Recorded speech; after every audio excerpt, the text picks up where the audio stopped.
प्यारे विद्यार्थी, आज हम इस वीडियो में देखेंगे बिहार बोर्ड 2026 के लिए क्लास 10 का मैथ का ऑब्जेक्टिव क्वेश्चन है और ऐसे ही सवाल आपको बोर्ड एग्जाम में देखने को मिलेंगे। तो चलिए मेरे साथ बने रहें। 2025 में आप लोग के बीच हम क्लास लेकर आए थे मैथ का, साइंस का, सोशल साइंस का और बहुत ही अच्छा रिस्पॉन्स रहा। लगभग विद्यार्थियों का बहुत ही अच्छा रिजल्ट रहा। तो चलिए इस बार और भी बेहतर ढंग से हम लोग क्लियर करने वाले हैं और बहुत जल्द से ही क्लियर करने वाले हैं। तो आप लोग बीच में रेगुलर क्लास देखने को मिलेगा। हमारे चैनल से जुड़ जाइए, आप लोग का बहुत ही फ़ायदेमंद होगा क्योंकि आपकी अपनी भाषा में धीरे धीरे करके आप लोग को समझाएंगे जो सीधा माइंड में जाएगा। यहाँ पे मैथ का ऑब्जेक्टिव देख रहे हैं आप लोग। चाहें तो आप क्वेश्चन को ध्यान से देखें और साथ ही साथ कॉपी कलम लें और फटाफट से बना करके कमेंट करें। क्या देखो कि बिंदु इतने इतने के बीच की दूरी, तो बिल्कुल अगर बिंदु आपको 2 दिया हुआ तो समझेंगे यहाँ पे सवाल को हम लोग समझ समझ के सोल्व करेंगे, ठीक है। क्योंकि यहाँ पे फास्ट होना ही है लेकिन थोड़ा सा समझे बिना नहीं चलेगा काम। चलिए 2 बिंदु दिया हुआ है ए और बी है और 2 बिंदु के बीच की दूरी अगर आपसे पूछ दिया जाए तो फॉर्मूला बन जाता है x1 माइनस x2 का होल स्क्वायर और प्लस y1 माइनस y2 का होल स्क्वायर बनता है। अगर हम बात करें कि x1 और y1, क्योंकि पहले x का मान होता है उसके बाद y का, तो x1 y1 और x2 y2। x1 यहाँ पे 2 है और माइनस का चिन्ह, लेकिन माइनस में आप 2 देख रहे होंगे तो माइनस माइनस ये प्लस 2 हो जाएगा होल स्क्वायर। y1 जहाँ पे 3 माइनस फॉर्मूला से y2 जहाँ पे 3 होल स्क्वायर। देखिए 2 और 2 4 हो जाएगा तो 4 का स्क्वायर हो जाएगा और प्लस में यहाँ पे हमारे पास देख रहे होंगे 3 में से 3 जाएगा तो 0 का स्क्वायर। 4 चौका 16 और 16 का गुणन 4 होता है। क्या होगा 16 का गुणन 4। जो ऑप्शन की बात करें ऑप्शन यहाँ पे बी करेक्ट आंसर हो जाएगा। अगर ऑप्शन बी आप लोग बताएं तो बिल्कुल सही बताएं, ठीक है, बहुत ही अच्छा। आगे बढ़ जाते हैं क्वेश्चन नंबर 2। फटाफट से आप लोग कमेंट कीजिए, नहीं बनेगा तो फिर हम आप लोग को सोल्व करके ही बताएंगे, ठीक है। देखें सवाल हमारे पास कि त्रिभुज ABC और DEF समरूप है।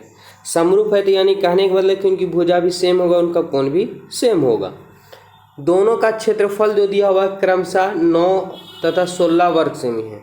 EF का मान 4.2 है तो BC का मान क्या हो। समरूप है यानी चलिए कहीं कहीं कौन सा समरूप होता है, कहीं भुजा से संबंधित होता है, हमें कोई दिक्कत नहीं है। चलिए फटाक से सोल्व करते हैं। तो देखिए अगर हम लिखते हैं त्रिभुज ABC का क्षेत्रफल, ठीक है, और बट्टा, क्योंकि क्षेत्रफल लिखे या अनुपात लिखे या बट्टा लिखे कोई दिक्कत नहीं है। त्रिभुज हमारे पास DEF का क्षेत्रफल हो जाएगा। इसमें हम आप लोगों को ट्रिक बताए थे क्या भुजाओं का स्क्वायर होता है, ठीक है, क्योंकि क्षेत्रफल निकालने में एक आधार गुणक चाहे जो मान आता है वो, ठीक है। तो हमारे पास यहाँ पे देख रहे हैं कि EF का मान दिया हुआ है और BC का मान पूछा है। तो त्रिभुज ABC में BC आता है ना कि DEF में, यानी BC सबसे ऊपर होगा हमारे पास, नीचे वाला भुजा सेम होंगे। अच्छा नीचे में हमारे पास EF का मान पूछा होल स्क्वायर। अब हमारे पास ABC का 9 दिया हुआ और इसका हमारे पास DEF का 16 दिया हुआ है। यहाँ पर हमारे पास BC हो जाएगा, इधर हमारे पास क्या हो जाएगा तो EF हो जाएगा, क्योंकि स्क्वायर हटेगा तो क्या चढ़ा देंगे, रूट चढ़ा देंगे। 9 का ऋण 4 का 16 का ऋण 4 हो जाएगा। इधर हमारे पास BC हो जाएगा, इधर हमारे पास 4.2 हो जाएगा। चलिए इसको सोल्व करते हैं। तो BC का BC हो जाएगा और इधर से गुना करेंगे तो 3 गुने 42 होगा, 4.2 तो 2 3 6 4 3 12 हो जाएंगे, यानी 12.6। और BC गुना कोल्डा 4 था तो भागा में बट्टा में 4 चल जाएगा, भागा देंगे 4 3 12, एक बार में लाएगा 5, यानी 3.15। ऑप्शन की बात करें हम यहाँ पे बी राइट आंसर हो जाएगा। तो बिना कॉपी कलम उठाए आपको सोल्व कर सकते हैं, थोड़ी सी जगह में भी बस समझने का प्रयास करें। हमारे चैनल से नहीं जुड़े हैं तो जुड़ जाइए, आपको बहुत ही फायदेमंद होगा यहाँ से, क्योंकि chapter by chapter science, math और सोशल साइंस, साथ ही हिंदी का ऑब्जेक्टिव आप लोग को देखने को मिलेंगे। यदि किसी वृत्त का क्षेत्रफल 49 पाई वर्ग सेमी है तो उसका व्यास क्या होगा। देखिए विद्यार्थी यहाँ पे कन्फ्यूजन करके गलती कर देते हैं, लेकिन घबराना नहीं है। वृत्त का क्षेत्रफल तो कहेंगे कि सर वृत्त का क्षेत्रफल की अगर बात करें तो क्षेत्रफल क्या होता है, वृत्त का क्षेत्रफल कहेंगे सर वृत्त का क्षेत्रफल तो पाई आर स्क्वायर होता है। लेकिन सवाल कह रहा है कि नहीं 49 पाई, तो 49 पाई का पाई रहने दिए, यहाँ पाई का मान नहीं बैठाएंगे क्योंकि पाई हमारा ऑलरेडी दिया हुआ है। पाई से पाई कट जाएगा हमारे पास, स्क्वायर हटाएंगे तो रूट चढ़ेगा, 49 का रूट 7 आता है, यानी आर का मान हमारे पास 7। अगर यहाँ पे ऑप्शन सी मार देते हैं तो बिल्कुल गलत हो जाएगा, क्योंकि सवाल आपको त्रिज्या नहीं बल्कि उनका व्यास पूछा है, और व्यास आपको पता होगा D बराबर क्या होता है 2r होता है। तो 2r का मान हमारे पास 7 7 दूना 14 हो जाएगा। ऑप्शन की बात करें ऑप्शन यहाँ पे ए राइट आंसर हो जाएंगे। तो ऐसे सवालों को बहुत ही ध्यान से पढ़ना है, तभी जाके आपको सही जवाब होंगे, नहीं तो मैथ में थोड़ा थोड़ा गलती किए तो पूरा गलती हो जाएगा। अगला दो वृत्त का क्षेत्रफल दिया हुआ हमारे पास इतना अनुपात है तो इसकी त्रिज्याओं का अनुपात। बिल्कुल यहाँ पे याद रखेंगे कि त्रिभुज ए बी सी का क्षेत्रफल, ठीक है, और बटा त्रिभुज कोई सा मान लेते हैं डी ई एफ का क्षेत्रफल। इसमें होता है भुजा क्षेत्रफल का जो अनुपात होता है भुजाओं के स्क्वायर के बराबर होते हैं। इधर हमारे पास एक्स स्क्वायर पहले वाला को मान लेते हैं भुजा, दूसरे वाले को वाई स्क्वायर मान लेते हैं। हमारे पास 14:9 दिया हुआ है। अब यहाँ पे एक्स स्क्वायर है और इधर वाई स्क्वायर, स्क्वायर हटेगा तो रूट चढ़ेगा इधर हमारे पास, ठीक है। अब 14 का वर्गमूल तो होता नहीं, तो रूट 14 और 9 का वर्गमूल 3 होता है, तो रूट 14:3 कहाँ, तो कहेंगे सर ऑप्शन सी है, और यही इसका फाइनली राइट आंसर हो जाएगा, ठीक है। तो है ना बहुत ईजी, बस देखते जाएं कैसे क्लियर होने वाला है।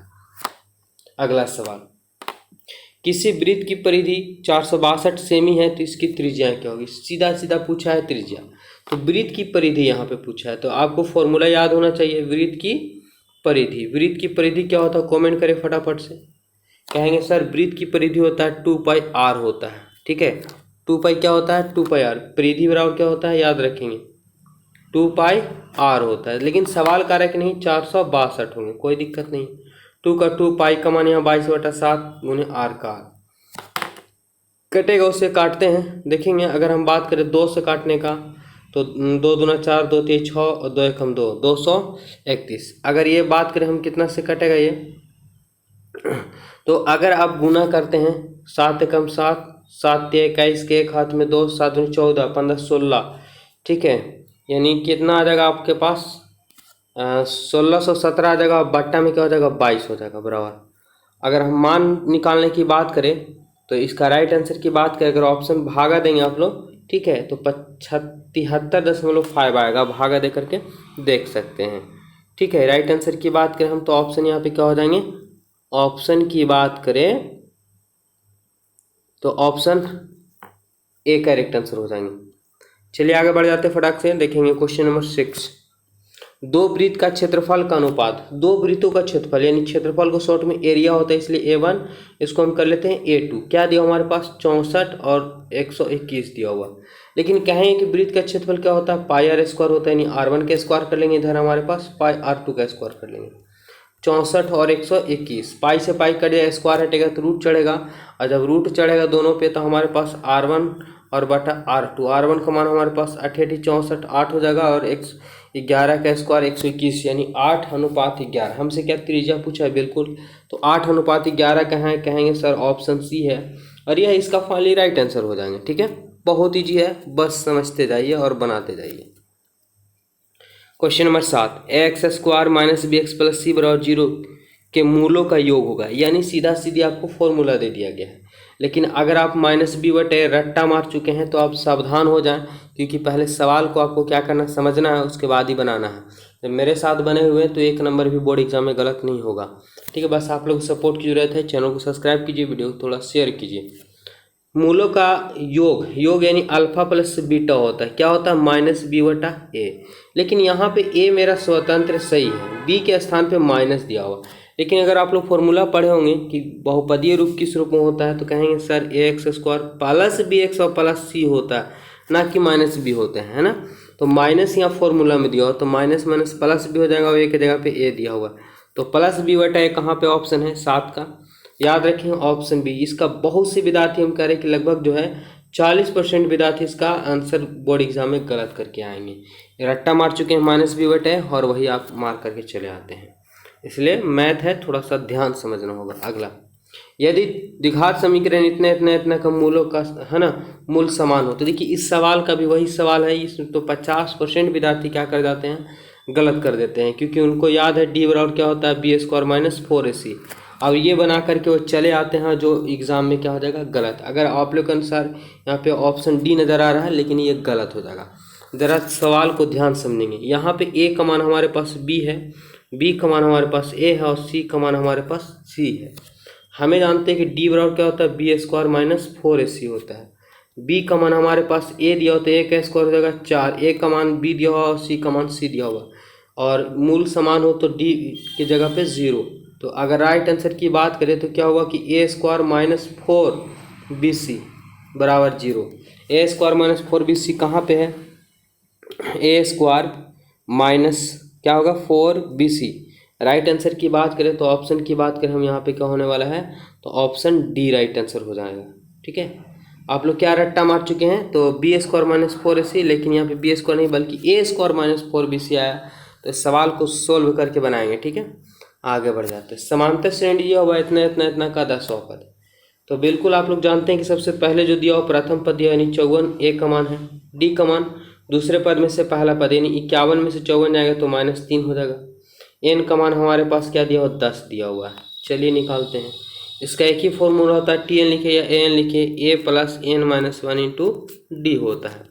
ए का मान हमारे पास 54 हुआ, एन का मान 10, 10 में से एक जाएगा तो 9 हो जाएगा, और डी का मान हमारे पास -3 हो जाएगा।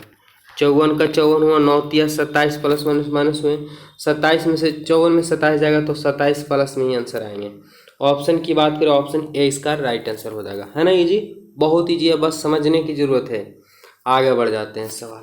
समांतर श्रेणी इतना इतना का कौन सा पद 82। अब यहाँ पे पूछ दिया कि कौन सा पद 82 है, यानी 82 अंतिम पद है। ठीक है, सवाल को समझिएगा। तो ए तो सबसे पहले 2 है हमारे पास, डी का मान दूसरे पद 6 में से 2 जाएगा तो 4 हो जाएगा। लेकिन कौन सा पद 82 यानी इसका हमारे पास टी एन का मान दिया हुआ 82। कौन सा पद, एन पता नहीं है, एन बराबर वाट। अब जानते हैं कि टी एन बराबर हमारे पास होता है A plus N minus 1 into D होता है। ए का मान हमारे पास 2 दिया हुआ, एन का मान हमें पास पता नहीं है, और डी का जो मान अगर बात करें हम तो डी का मान 4 दिया हुआ, लेकिन टी एन का मान हमारे पास 82 है। 82 में से 2 जाएगा तो 80 हो जाएगा हमारे पास, और इधर एन माइनस 1 गुने 4, 4 से काटेंगे तो क्या हो जाएगा 20 चौका 80, और माइनस में आएगा तो प्लस में 21 हो जाएगा। यानी आंसर की बात करें तो आंसर यहाँ पे 10 का क्या होगा, सी राइट आंसर हो जाएंगे। तो देखिए बहुत ही इंपॉर्टेंट क्वेश्चन थे, और ये क्वेश्चन पूछे गए थे, ऐसे सवाल पूछे जाएंगे। ठीक है, रेगुलर हमारे चैनल्स में क्लास आते रहेंगे, हमारे चैनल को आप लोग जरूर ज्वाइन कीजिए। धन्यवाद।